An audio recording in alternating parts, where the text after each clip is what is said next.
High, আমি অঞ্জনা। চলে এসেছি একটা নতুন চ্যানেলের একটা নতুন ভিডিও নিয়ে আমার জীবনের গল্প তোমাদের সাথে শেয়ার করব বলে। আমি কি করি, আমি কোথায় থাকি, আমার হাজব্যান্ড কী করে, আমি কোথায় কোথায় যাই, এই সমস্ত কিছুই আমি শেয়ার করব এই প্ল্যাটফর্মে। আমার বিয়ের পর আমার হাজব্যান্ডের সাথে এটাই ছিল আমার প্রথম ট্রিপ। যদিও এটা আমার হানিমুন ট্রিপ ছিল না, এই ট্রিপটা ছিল খুবই একটা সাডেন ট্রিপ, যেটা হাফ দিনের নোটিশে করা হয়েছিল আমার হাজব্যান্ডের অফিসের কিছু স্টাফেদের নিয়ে। এবং যেহেতু আমার হাজব্যান্ড এবং আমার শ্বশুরবাড়ির কিছু লোক একই অফিসে জব করে, তাই এই ট্রিপে আমার কিছু ফ্যামিলি মেম্বারও ছিল।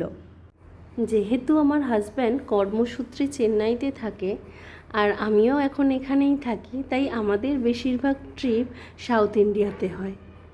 আমাদের এই ট্রিপটা ছিল ওটিতে। আমাদের বাঙালিদের যেরকম দুর্গাপুজো প্রধান উৎসব, সেরকম সাউথ ইন্ডিয়ার প্রধান উৎসব হচ্ছে পোঙ্গল, যেটা হয়ে থাকে জানুয়ারি মাসে আমাদের মকর সংক্রান্তিতে। তো সেই সময় আমার হাজব্যান্ডের অফিসে তিন চার দিন ছুটি থাকে। তো সেই ছুটিতেই এই উটি ট্রিপটা প্ল্যান করা হয়েছিল। সময়টা ছিল 2021 সালে জানুয়ারি মাসের পৌষ সংক্রান্তিতে।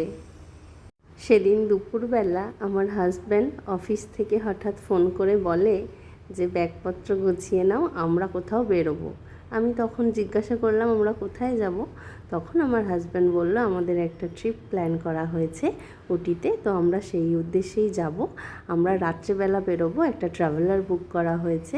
তো সেই ট্রাভেলারে করে আমরা রাত্রেবেলা বেরোবো, তুমি তাড়াতাড়ি সমস্ত কিছু প্যাক করে নাও। আর যেহেতু আমি ঘুরতে ভীষণ ভালোবাসি, তো আমার হাজব্যান্ডের ওই কথা শুনে আমি তো ভীষণ খুশি হয়ে গিয়েছিলাম।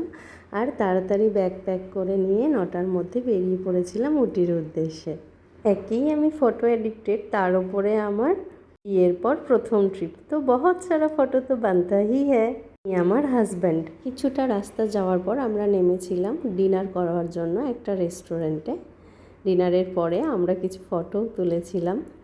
ইনি আমার ননদ, আর ইনি হচ্ছেন আমার এক শাশুড়ি এবং আমার ছোট দেওর।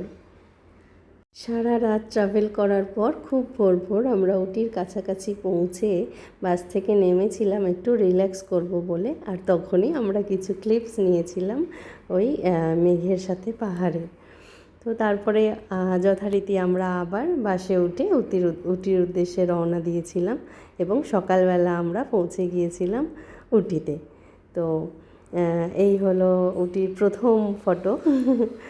সকালবেলা ঘন কুয়াশা এবং মেঘ থাকার জন্য চারিপাশটা কিছুই সেভাবে দেখা যায়নি। আর যেহেতু সাউথ ইন্ডিয়ায় ডিসেম্বর জানুয়ারির সময়টা মনসুন হয়, তাই ওই সময় আমরা বৃষ্টিও পেয়েছিলাম বেশ। তো যাই হোক, আমরা উটিতে পৌঁছে হোটেলে চেক ইন করে নিয়ে ফ্রেশ হয়ে চান টান করে ড্রেস আপ করে আমরা বেরিয়ে পড়েছিলাম। বেরিয়ে প্রথমেই আমরা ব্রেকফাস্ট করে নিয়েছিলাম। ব্রেকফাস্টের পরে আমরা আস্তে আস্তে সাইট সিন করার জন্য বেরিয়ে পড়েছিলাম। তো আমাদের প্রথম সাইট সিন ছিল ওটিতে যে গভর্নমেন্ট একটা বোটানিক্যাল গার্ডেন আছে সেখানে। তো সেখানে পৌঁছে আমরা খুব সুন্দর সুন্দর ভিউ পেয়েছিলাম এবং অনেক অনেক ছবি তুলেছিলাম, যেগুলোই আমি এখন শেয়ার করব। তো গভর্নমেন্ট বোটানিক্যাল গার্ডেনে গিয়ে আমি প্রথম ছবি তুলেছিলাম আমার হাজব্যান্ডের সাথে। এইটি হলো আমার প্রথম ছবি, বিয়ের পর প্রথম ট্রিপ এবং প্রথম ছবি। তো যাই হোক, আস্তে আস্তে আমি সব ছবি শেয়ার করব। এইটাতে একজন তুলে দিয়েছিল, ইনি আমার হাজব্যান্ড একা ছবি তুলতে চেয়েছিলেন, তো সেটাও আমি তুলে দিয়েছিলাম। হাজব্যান্ডের সাথে অনেক ছবি তুলেছিলাম আমি, যেহেতু প্রচুর ফটো অ্যাডিক্টেড ছিলাম ওই সময়, তো অনেক অনেক ছবি তুলেছিলাম। এখন আর অতটা ফটো অ্যাডিক্টেড নই যদিও, তবুও। এখানে আবার আমার হাজব্যান্ডের অফিসের দুটো স্টাফ আমার সাথে ফটো তুলতে চেয়েছিল। ভাবি জি কুছ থোড়া ফটো লেনা है आपके साथ। हाँ मैंने भी बोला ओके ठीक है ले लो, कोई बात नहीं। তো কিছু পোজও দিয়েছিলাম সেখানে। এইটা হলো আমার ননদ আর আমি একসাথে ফটো তুলেছিলাম। এই যে বাদিক থেকে আমার এক শাশুড়ি, ওই ননদ আর ছোট্ট বাচ্চাটা আমার ছোট দেওর, আর আরও সবাই ছিল। ইনি তো পোজ দিতে, একে বৃষ্টি হচ্ছে তার উপরে পোজ দিতে চাইছে, তো ওরই মধ্যে আমরা অনেক ফটো তুলেছি, বৃষ্টির মধ্যেই ফটো তুলেছি। এইটা হচ্ছে আমরা বোটানিক্যাল গার্ডেন থেকে বেরিয়েই আমরা চলে গিয়েছিলাম উটির 0 পয়েন্টে। এটা সেখানকারই ফটো। তখন প্রচণ্ড বৃষ্টি হচ্ছে, অথচ সুন্দর দৃশ্য মিস তো করা যাবে না, তাই ছাতা নিয়েই আমরা ঘুরেছি ওই সময়টা। তো যাই হোক, খুব মজাও করেছি। ইনি আর একজন হাজব্যান্ডের অফিসের স্টাফ। তারপরে আমরা চলে গিয়েছিলাম একটা টি গার্ডেনে। এই টি গার্ডেনটা এত সুন্দর, এত সুন্দর, তার উপরে মেঘে পুরো ঢাকা, এত সুন্দর সেই দিনের ক্লাইমেটটা ছিল, যেটা আমি এখনও পর্যন্ত ভুলতে পারি না। ভীষণ ভীষণ আপ্লুত হয়েছিলাম এবং অনেক ফটো তুলেছিলাম, তোমরা দেখতেই পারছো। যাই হোক, আমি খুব একটা যদিও ঘুরিনি বিয়ের আগে, বিয়ের পরেই আমার যতটুকু যা ঘোরা, যেহেতু আমার হাজব্যান্ডও ঘুরতে অনেক ভালোবাসে এবং আমিও। তো যাই হোক, দার্জিলিংয়ের থেকে আমার দেখা এই সাউথ ইন্ডিয়ার টি গার্ডেনগুলো আমার মনে হয় একটু বেটার। মানে এখানকার গার্ডেনগুলো এত সুন্দর করে সাজানো থাকে, যেটা আমরা আমাদের দার্জিলিংয়ে পাই না। তো যাই হোক, অনেক ফটো ওই টি গার্ডেনের মধ্যে তুললাম। টি গার্ডেনে ফটো তোলার পরে আমরা সেদিনের মতো আমাদের হোটেলে ফিরে গিয়েছিলাম। আগের দিন যেহেতু আমরা সারা রাত ট্রাভেল করেছি, তাই একটু তাড়াতাড়ি আমরা রেস্ট করার জন্য রুমে চলে গিয়েছিলাম। পরের দিন সকালবেলা ঘুম ভাঙতেই দেখি ভীষণ একটা উজ্জ্বল দিন। তো খুশি হয়ে তাড়াতাড়ি রেডি হয়ে নিলাম। রেডি হয়ে নিয়ে সকালবেলার ব্রেকফাস্টটা করে আমরা আবার বেরিয়ে পড়েছিলাম সাইট সিইংয়ের জন্য। প্রথম আমরা ট্রাভেলারে ওঠার পরে প্রথমেই রাস্তায় যেতে যেতে আমরা একটা ফলস পেয়েছিলাম। সেই ফলসের নাম যদিও আমি জানি না। এই যে সেই ফলসটা, এখানে গিয়েও আমরা সবাই খানিকক্ষণ সময় কাটিয়েছিলাম, অনেক অনেক ছবি তুলেছিলাম এবং জায়গাটা এত সুন্দর লেগেছিল যে ওখানটা ছেড়ে যেতে মন চাইছিলই না, কিন্তু কিছু করার নেই, যেতে তো হবেই।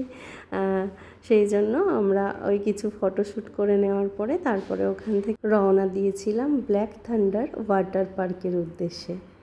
তো এই ব্ল্যাক থান্ডার ওয়াটার পার্কের উদ্দেশ্যে যাওয়ার পথে রাস্তায় এত সুন্দর সুন্দর ক্লাইমেট আমরা পেয়েছি যে আমার হাজব্যান্ড শেষ পর্যন্ত আর অপেক্ষা করতে পারেনি, সে ট্রাভেলার থামিয়ে রাস্তায় নেমে ফটো তুলতে শুরু করে দিয়েছিল। যাই হোক, তারপরে আমরা পৌঁছে গিয়েছিলাম ওয়াটার পার্কে। সেখানে আমার হাজব্যান্ড আর আমার শাশুড়ির ফ্যামিলি ছাড়া বাকি যারা ব্যাচেলাররা ছিল তারা তো খুব মজা করেছিল, খুব জলের মধ্যে স্নান করে হই হই করে, মানে সেই দিনটা তারা ভীষণই উপভোগ করেছিল। যদিও আমরা করতে পারিনি, কারণ আমাদের কাছে এক্সট্রা পেয়ার ড্রেস ছিল না। তো যাই হোক, আমরা ওরই মধ্যে যতটুকু যা দেখার বা মজা করার আমরা করেছিলাম। মেনলি ওই যে ব্যাচেলারগুলো যারা অফিসের স্টাফ যারা ছিল, তারা যখন মজা করছিল সেটা দেখে আমরা ভীষণ খুশি হয়েছিলাম, তাতেই আমরা আনন্দ পেয়েছিলাম অনেক। এই যে এখানে আমি একটা বাচ্চাদের রাইডিংয়ে উঠে ফটো তুলতে বসে গিয়েছিলাম। তো যাই হোক, সেদিনকে আমরা লাঞ্চটা ওখানেই করেছিলাম, ওই ওয়াটার পার্কের ভিতরেই লাঞ্চের ব্যবস্থা ছিল, সেখানেই আমরা লাঞ্চ করেছিলাম। এবার তারপরে কিছু ফটো আবার তুলেছিলাম। এই যে আমার ছোট্ট দেওর, একদিকে বড় ভাই আর একদিকে ছোট ভাই আমার কোলে। যাই হোক, সেদিনকে আমরা ওখান থেকে ওয়াটার পার্ক থেকে বেরিয়ে আমরা চলে গিয়েছিলাম ঈশা আদিযোগীতে। সেখানে আমরা কিছুক্ষণ সময় কাটিয়েছি এবং অনেক অনেক ফটো তুলেছি। এই প্রথমবার আমার জীবনে এত সুন্দর, এত বড় একটা শিব ঠাকুরের মূর্তি দেখা, আমি তো ভীষণ খুশি হয়েছিলাম। তো অনেক ফটো তুলেছি এখানে, সবাই মিলেই, সবাই ছিল। তো আমরা যেহেতু নতুন কাপল ছিলাম, তো সবাই আমাদেরকে অনেক ফটো তুলেও দিয়েছে। তো সেদিনকে আমরা এর সাথে যে লাইটিং হয় সেই লাইটিংটা দেখিনি, সেদিনকেই আমাদের রিটার্ন করবার ছিল, তো আমরা লাইটিং দেখিনি। আমরা ওই টুকটাক একটু দেখে নিয়ে তারপরে ভিতরে এই ঈশার যে ভিতরে যে মেন মন্দিরটা, আমরা সেখানে গিয়েছিলাম। আর মেন মন্দিরে যাওয়ার পথে একটা সুপারির জঙ্গল আমি দেখেছিলাম, এত ভালো লেগেছিল যে ছবি না তুলে আর থাকতে পারিনি। আর যেহেতু ডেইজি ফুল আমার ভীষণ পছন্দের একটা ফুল, সুপারি গাছের তলায় ওখানে ডেইজির জঙ্গলও ছিল, তো সেইগুলোরও ফটো আমি তুলেছিলাম। তারপরে ওখানে আমরা ওই মন্দিরে ঠাকুর দর্শন করার পরে আস্তে আস্তে সন্ধেও হয়ে গিয়েছিল। সন্ধ্যের পরে ওই শিবের ওখানে আরতি হলো, আরতির পরে আমরা আস্তে আস্তে বাড়ির পথে রওনা দিয়েছিলাম। আমরা যখন বাড়ির পথে রওনা দিয়েছিলাম তখন এই গরুর পালগুলোও দেখলাম বাড়ির পথে রওনা দিয়েছে। আজকের মতো এইটুকুই থাক, টাটা।